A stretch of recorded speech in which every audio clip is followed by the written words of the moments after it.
Cela fait si longtemps. La route a été si longue et si fatigante pour arriver jusqu'ici.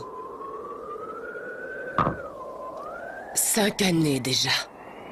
5 années que j'ai quitté ma patrie pour chercher une nouvelle planète, emmenant avec moi 1 million de soldats et une population de 10 millions de civils. Beaucoup m'ont quitté, fatigués de voyager. Sans parler des traîtres et des rebelles dont il a fallu se débarrasser. Regarde, notre nouvelle planète, c'est la Terre. Notre nouvelle patrie. La patrie de la nation éternelle des Sylvidres.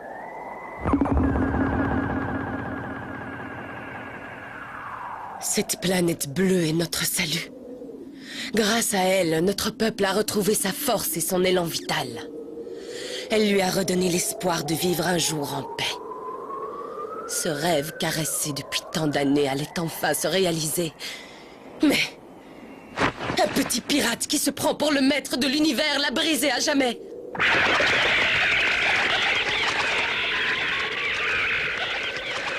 Je te déteste, Albator. Tu as détruit tous les espoirs des Sylvidres. Tu as détruit notre avenir. Rien que ça. L'avenir des Sylvidres. C'est vrai que je ne suis qu'un petit pirate. J'ai quitté les miens. Je suis parti de chez moi parce que je ne voulais plus avoir affaire à la cupidité et à la paresse des gens. Alors pourquoi? Si tu ne crois plus dans les tiens, pourquoi défendre la Terre avec autant d'acharnement? Pourquoi? Parce que je veux revoir les fleurs et sentir leur parfum. Les fleurs finissent toujours par renaître, partout, même sur les terres brûlées par la lave ou dans les déserts asséchés par le soleil.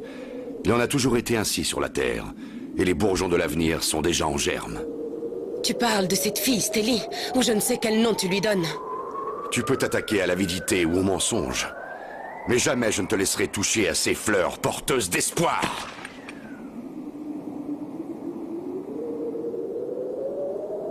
Ainsi nous nous tenions l'un en face de l'autre.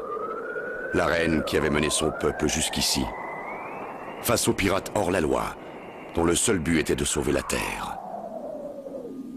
Nous nous étions tant de fois affrontés dans de féroces batailles. Nous avions si longtemps vécu l'un par rapport à l'autre. C'était la première fois que nous nous rencontrions. Pour nous qui avions tant combattu pour mener à bien chacun notre mission, le moment était enfin venu de mettre en jeu nos propres existences.